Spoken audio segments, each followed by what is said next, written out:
नमस्कार, आदाब, जय भीम, सत श्री अकाल। मैं हूँ माजिद सिद्दीकी और आप देख रहे हैं फोकस हिंदुस्तान न्यूज़ चैनल। आज की ख़ास खबरें सब्सक्राइब करें, लाइक करें, शेयर करें। फिर आऊँगा एक ताज़ा खबर को लेकर माजिद सिद्दीकी।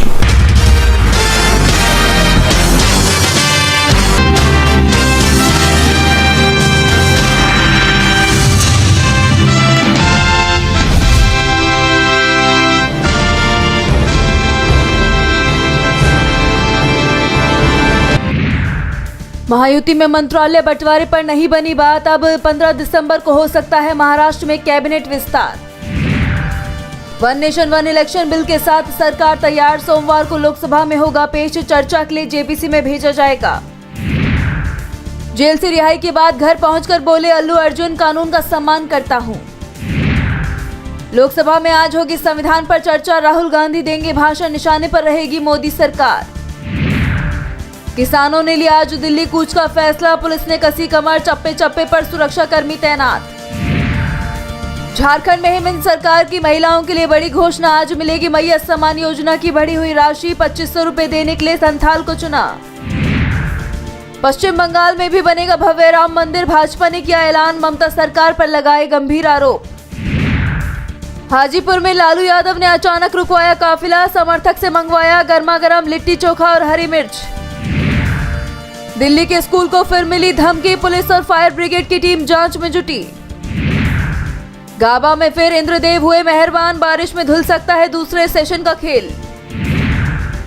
सीरिया में जीना मुश्किल होगा। लाखों लोग पहुंच रहे लेबनान। तख्तापलट के बाद अमेरिका की बड़ी टेंशन। फ्रेंकोइस बायरू बने फ्रांस के प्रधानमंत्री। राष्ट्रपति इमैनुअल मैक्रों ने की घोषणा। सीरिया में विद्रोहियों ने 44 साल बाद बदला झंडा। दिल्ली के दूतावास पर भी लहराया। रूस भागे। बशर अल असद के पास है बेशुमार दौलत। 200 टन सोना, 1.80 लाख करोड़ रुपए। इस्तांबुल हवाई अड्डे पर फंसे सैकड़ों भारतीय इंडिगो की फ्लाइट से आ रहे थे मुंबई। कुछ खाने तक को नहीं मिला। एटीएम से पीएफ का पैसा निकालने के लिए मिलेगा विशेष कार्ड। पीएफ नॉमिनी भी निकाल सकेंगे पैसा। डिजिटल प्लेटफॉर्म पर टैक्स लगाएगा ऑस्ट्रेलिया। मेटा गूगल को भी देना पड़ेगा कर। 3 कंपनियों के आईपीओ पर सबकी नजर। निवेश करने का आज है आखिरी मौका। रेल यात्रियों के लिए जरूरी खबर। आज करीब 37 ट्रेनें होंगी रद्द। कोहरा बन रहा लोगों के लिए मुसीबत। आधार कार्ड फ्री में अपडेट करने का आखिरी मौका। आज खत्म हो रही डेडलाइन। 14 दिसंबर के बाद लगेगा फाइन।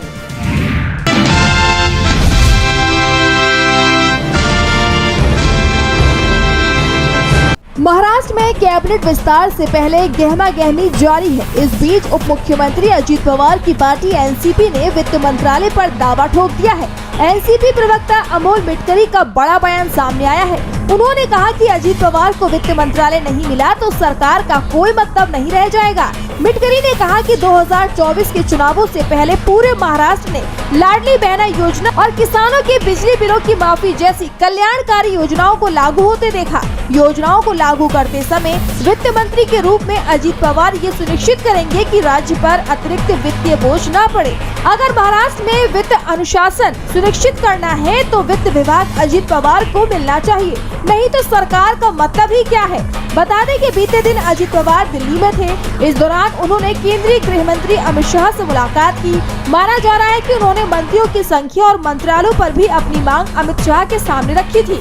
वहीं शिंदे भी गृह मंत्रालय की मांग कर रहे हैं। वो सीएम पद गवा चुके हैं, अब गृह मंत्रालय नहीं खोना चाहते हैं। वो लगातार बीजेपी से गृह मंत्रालय की मांग कर रहे हैं और बीजेपी ये मंत्रालय किसी और को नहीं देना चाहती। कहा जा रहा है कि वो सारी पावर अपने पास रखना चाहती है।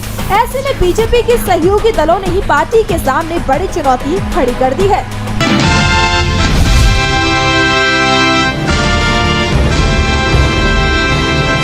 एक्सपांशन नागपुर में हो रहा है सर, किस तरह से देखते हैं? कई सालों के बाद हम नागपुर में किस तरह से कैबिनेट एक्सपांशन, हमेशा यहाँ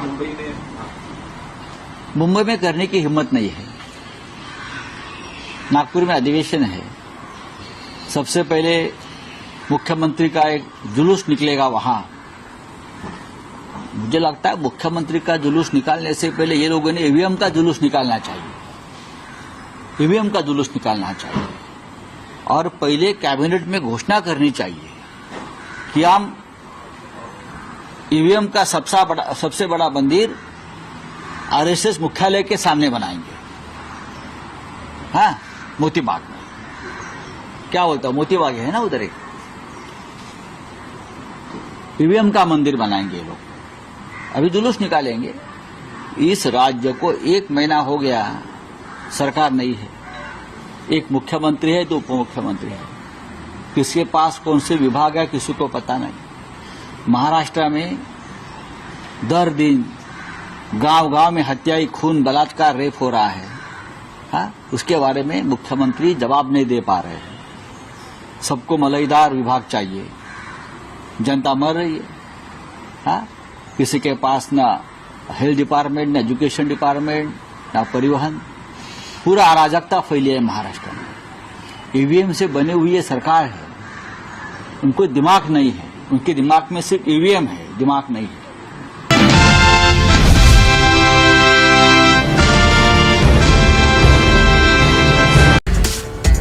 और एक ब्रेकिंग न्यूज का रुख कर लेते हैं। अल्लू अर्जुन की चंचलगुड़ा सेंट्रल जेल से रिहाई हो गई है। 50,000 के निजी मुचलके पर जमानत उनको मिल गई है। तेलंगाना हाई कोर्ट ने अल्लू अर्जुन को दी है ये जमानत। फिल्म पुष्पा 2 के प्रमोशन के दौरान भगदड़ मची थी, जिसमें एक महिला की मौत हो गई थी। उसी के आरोप में कल दोपहर 12 बजे अल्लू अर्जुन को हिरासत में ले लिया गया था। लोअर कोर्ट ने उन्हें 14 दिन की न्यायिक हिरासत दी, लेकिन हाई कोर्ट से उनको जमानत मिल गई है। ये इस वक्त की बड़ी खबर।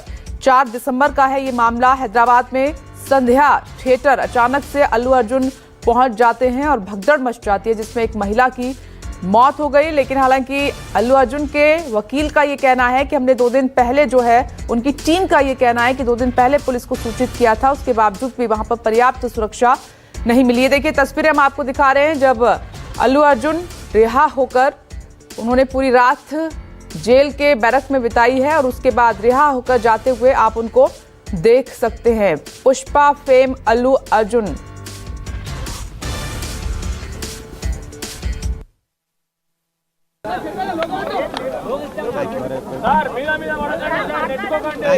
Thank you everybody. Andarki namaskar. Namaste.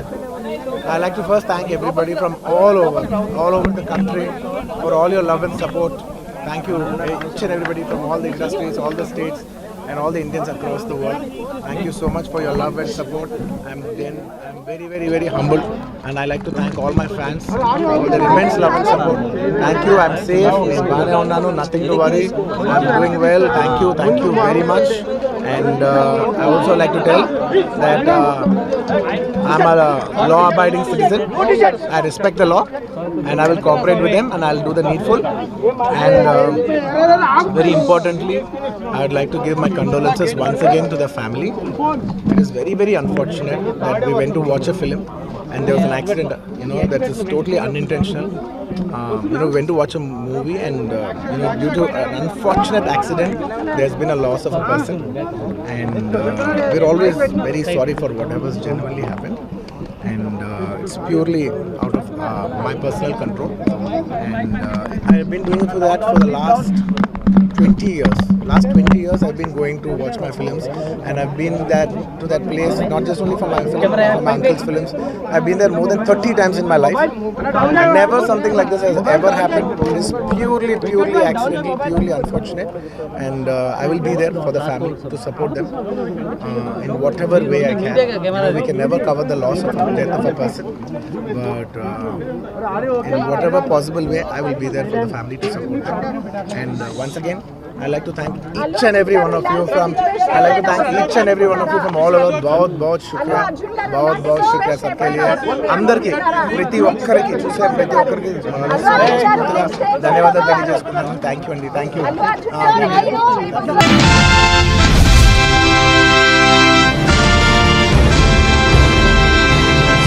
Supreme court के पूर्व जज जस्टिस रोहिंटन नरीमन ने अयोध्या विवाद पर सुप्रीम कोर्ट की संवैधानिक बेंच के फैसले को न्याय का मजाक बताया था। कोर्ट के फैसले को सेकुलरिज्म के सिद्धांतों के खिलाफ बताया था।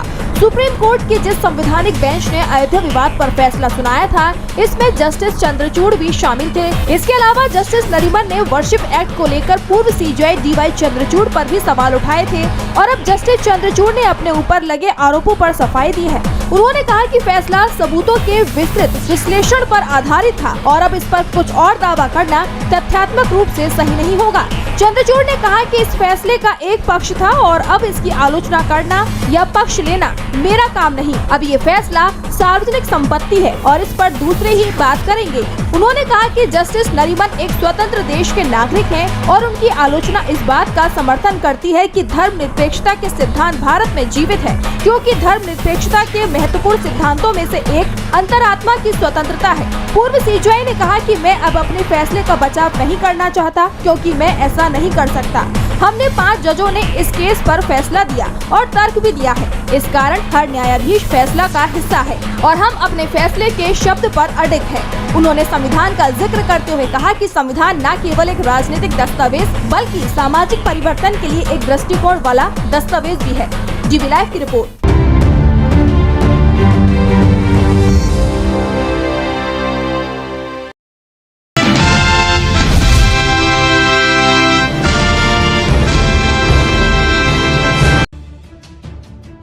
आज सुबह ही मेरठ में दिल्ली एनसीआर के कुख्यात अपराधी अनिल उर्फ सोनू मटका का पुलिस की एसटीएफ टीम ने एनकाउंटर कर दिया है। दरअसल दीपावली के दिन दिल्ली के शहादरा इलाके में चाचा भतीजे की गोली मारकर हत्या करने वाले सोनू मटका पर 50,000 का इनाम घोषित किया गया था और आज दिल्ली पुलिस की स्पेशल सेल की टीम ने यूपी एसटीएफ के साथ अनिल उर्फ सोनू मटका को मुठभेड़ में ढेर कर दिया। शनिवार तड़के मेरठ के वेदव्यासपुरी में ये एनकाउंटर हुआ। बता दें कि सोनू मटका के खिलाफ दिल्ली एनसीआर में कई आपराधिक मामले दर्ज थे, इसलिए वो बार बार नाम बदल कर अपने ठिकाने बदल रहा था। मर्डर कांड के बाद मटका की तलाश मेरठ में भी की जा रही थी। सोनू की तलाश में 29 नवंबर को दिल्ली पुलिस की एक टीम मेरठ पहुंची थी।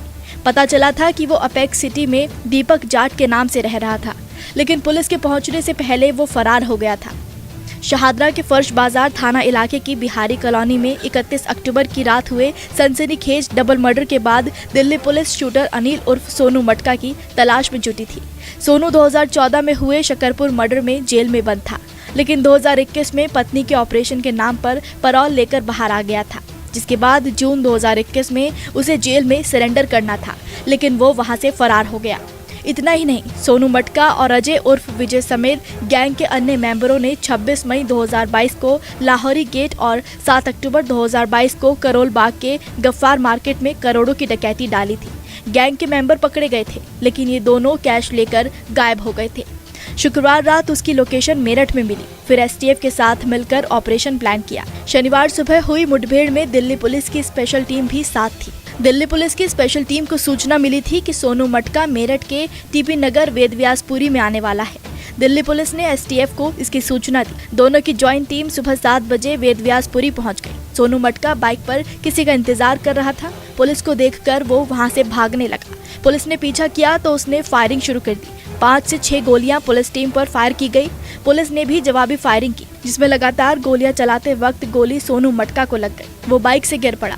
एसटीएफ उसे मेरठ जिला अस्पताल ले गई। वहां डॉक्टरों ने सोनू मटका को मृत घोषित कर दिया। एनकाउंटर के दौरान करीब 12 से 15 राउंड फायरिंग की गई। सोनू मटका के पास से एक पिस्टल 30 बोर, एक पिस्टल 32 बोर, 10 जिंदा कारतूस और एक बाइक बरामद हुई है।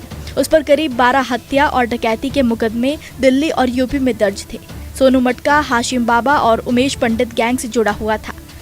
पुलिस सूत्रों की माने तो सोनू मटका और उसका दोस्त अजय साहिबाबाद के पूर्व विधायक अमरपाल शर्मा पर हमले की फिराक में थे। दोनों एक बार इस इरादे से गए भी थे, लेकिन वहां काफी लोग देखकर दोनों भागने को मजबूर हो गए। इनकी बाइक भी वहां छूट गई थी, जो हाशिम बाबा गैंग के आमिर उर्फ सलीम टिल्लन के नाम पर रजिस्टर्ड थी।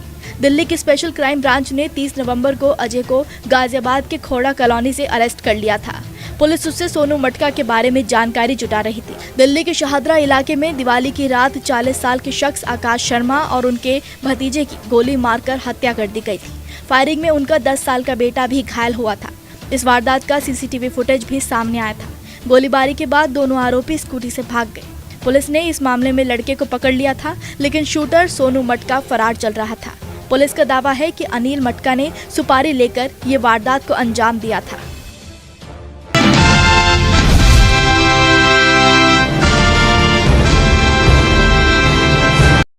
बैठे हैं, हमको रास्ता देना चाहिए। ऐसे हमारे जो अधिकार हैं दिल्ली की राजधानी में जाके आंदोलन करने के, ऐसे इसको दबाने का काम ना किया जाए जैसे आपने के बैरिकेड लोहे के बनाए हुए हैं, ये दूसरी तरफ पत्थर की दीवार बनाई गई है। ऐसे हमारी आवाज को ना कुचला जाए। हमारे देश के 50% लोग खेतीबाड़ी सेक्टर से जुड़े हुए हैं। ये 50% लोग हमारे देश के खेतीबाड़ी सेक्टर से जुड़े हुए हैं। इनकी आवाज को कुचला नहीं जा सकता। दूसरी तरफ हमारा बड़ा नेता जगजीत सिंह डल्लेवाल जी वो बर्नवर्थ पे बैठे हैं, उनको बैठा करीब 19 दिनों दिल्ली जाके धरना देना है तो कृपया करके आप परमिशन अप्लाई कर दें, और परमिशन यदि मिलती है तो हम आपके साथ खुद आपको वहां तक छोड़ के आएंगे।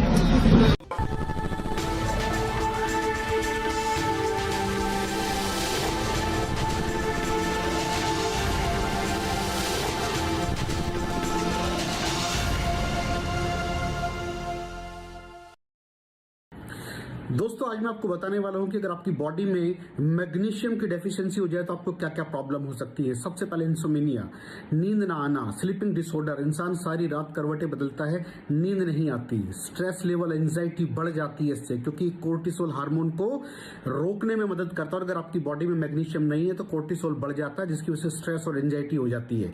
मूड स्विंग्स, इंसान को पता नहीं चलता उसके मूड स्विंग्स होते हैं, थोड़ी थोड़ी देर में गुस्सा आना, थोड़ी थोड़ी देर में चिड़चिड़ापन होना, क्योंकि ये सेरोटोनिन हार्मोन को बढ़ने में मदद करता है। अगर आपकी बॉडी में less magnesium is equal to less serotonin, और सेरोटोनिन हैप्पीनेस का हार्मोन है। अलावा इसके ये फटीग को भी कम करता था। अगर आपकी बॉडी में मिनरल डेफिशिएट है, अगर आपकी बॉडी में मैग्नीशियम नहीं है तो आपको थकावट बहुत जल्दी फील होगी, जरा सा काम करती है आपकी बॉडी थक जाएगी। पुअर डाइजेस्टिव सिस्टम, ये डाइजेस्टिव सिस्टम को भी मैनेज करने में बड़ा शानदार रोल प्ले करता है, और अगर इसकी डेफिशिएंसी है तो कॉन्स्टिपेशन, डायरिया जैसी प्रॉब्लम हो जाती है। माइग्रेन, बहुत खतरनाक प्रॉब्लम है माइग्रेन। अगर डेफिशिएट है आपकी बॉडी मैग्नीशियम से तो आपको माइग्रेन की प्रॉब्लम भी हो सकती है। ब्लड प्रेशर, अगर आपकी बॉडी में मैग्नीशियम कम है तो आपको ब्लड प्रेशर की प्रॉब्लम हो सकती है। इरेगुलर हार्टबीट, ये हार्टबीट का बढ़ जाना, कम हो जाना, बढ़ जाना, कम हो जाना, मैग्नीशियम डेफिशिएट होने की निशानी है। ऑस्टियोपोरोसिस, बोन हेल्थ वीक हो जाती है, क्योंकि आपकी बॉडी का 60% जो मैग्नीशियम है वो आपकी बोन्स के अंदर होता है। अगर आप बाहर से मैग्नीशियम नहीं ले रहे हैं तो आपकी बॉडी जो है वो हड्डियों में से लेना शुरू कर देती है, जिसकी वजह से ऑस्टियोपोरोसिस की प्रॉब्लम भी हो सकती है, आपकी हड्डियां कमजोर हो जाती हैं। और मसल क्रैम्पिंग, मसल क्रैम्प, नस पे नस का चढ़ जाना, मसल्स पे अकड़ जाना, बिल्कुल चलना मुश्किल हो जाता है। तो मसल क्रैम्पिंग भी तभी होती है जब आपकी बॉडी में मैग्नीशियम की डेफिशिएंसी हो। और दोस्त, हमारे यहाँ 90% से ज्यादा लोग मैग्नीशियम डेफिशिएंसी के शिकार हैं। कहां से मिलेगा मैग्नीशियम, कितनी मात्रा में लें, किस क्वालिटी का लें? तो उसका जवाब है वेस्टीज प्राइम CMD। इसके अंदर आपको भरपूर मात्रा में मैग्नीशियम मिलेगा, आपकी सारी प्रॉब्लम सॉल्व हो जाएगी। Thank you so much. दर्शकों, देख लिया आपने हमारे वीडियो को। हमें खुशी होगी कि आपने हमारे न्यूज़ को लाइक किया और दूसरों को शेयर किया। अगर अभी तक हमारे चैनल फोकस हिंदुस्तान को सब्सक्राइब नहीं किया है तो तुरंत सब्सक्राइब करें, कमेंट करें और बेल आइकॉन को प्रेस करें। हम हाजिर हैं खबर के लिए।